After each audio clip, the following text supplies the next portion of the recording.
Inzoga zikaze nka Sapporo n'izindi ziragisibije mu banyagihugu bazihereza harimo n'ugwaruka. Severus Ndayikengera arongoye ikigo BBN avuga ko izo nzoga kenshi bagisaba uruhusha ziba zimeze neza, ariko izo batwara ku masoko ugasanga zitandukanye n'izo basabiye uruhusha. Ariko ngo barabandanya gutanga inyigisho ndetse n'ibihano bitegekanijwe biriho kubabandanya kwica amatwi. Kubera aba bahingura inzoga zikaze canke izi nzoga z'ibitoke canke izi nzoga zirimo gingembre, ico tumaze kubona iyo twebwe turiko turabakurikirana kugira ngo tubahe amasertifika, kenshi usanga ibintu bimeze neza.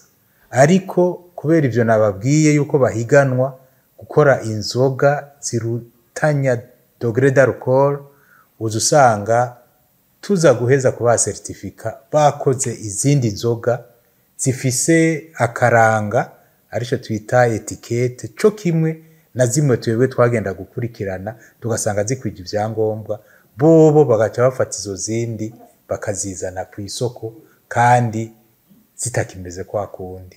Amategeko aratomoye gose, umuntu akoze uko hariho ibihano bitegekanijwe, hariho amande, ndetse bibaye ngombwa nkuko nakubwiye tukamuhimiriza tukamwigisha ntabikurikize, turashobora gukura ibintu vyiwe ku isoko.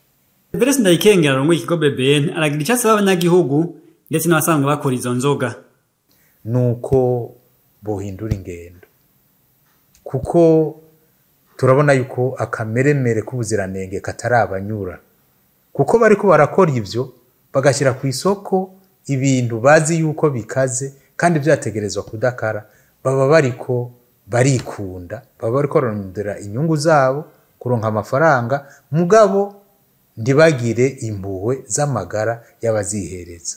Aha nogira ko ndera akamo abavyihereza, les consommateurs.